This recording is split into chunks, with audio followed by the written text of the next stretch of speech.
News alerted back with the breaking news that the FBI is reopening its investigation into Secretary Clinton and her use of a private email server. Speaker of the House Paul Ryan now just coming out with a statement, and it's also newsworthy, and I'm just going to read it straight to you. He says, yet again, Hillary Clinton has nobody but herself to blame. She was entrusted with some of our nation's most important secrets, and she betrayed that trust by carelessly mishandling highly classified information. He goes on to say this: I renew my call for the Director of National Intelligence to suspend all classified briefings for Secretary Clinton until this matter is fully resolved. Again, that from Speaker Ryan.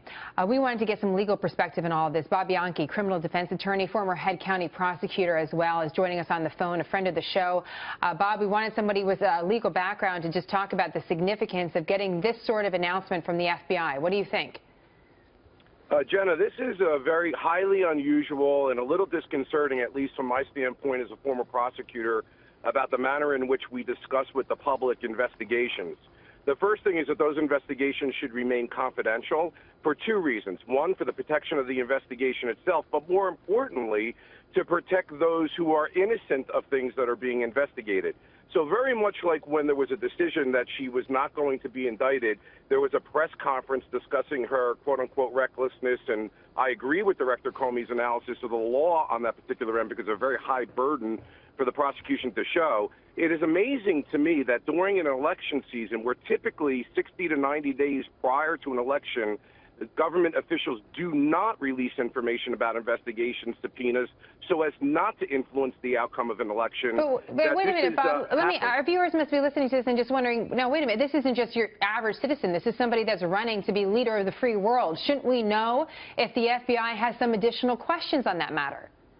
Well, Jenna, there are rules and regulations, and I don't think that I get your point that it's an issue of public importance. But specifically with regard to elections, typically prosecutorial agencies, and I believe, and I haven't had the time to research this, it applies also to the U.S. Attorney's Office and the Department of Justice, are not to do this so as not to affect and influence the outcome of an election. If there is a crime that has been committed, it can be dealt with afterwards. So the timing of this becomes very, very, because let's assume, and here, Jenna, think about it this way. We know she used a private email server. We know that there was confidential information on it. I don't know how that changes Director Comey's legal analysis with respect to the case at all. Those things have already been proven.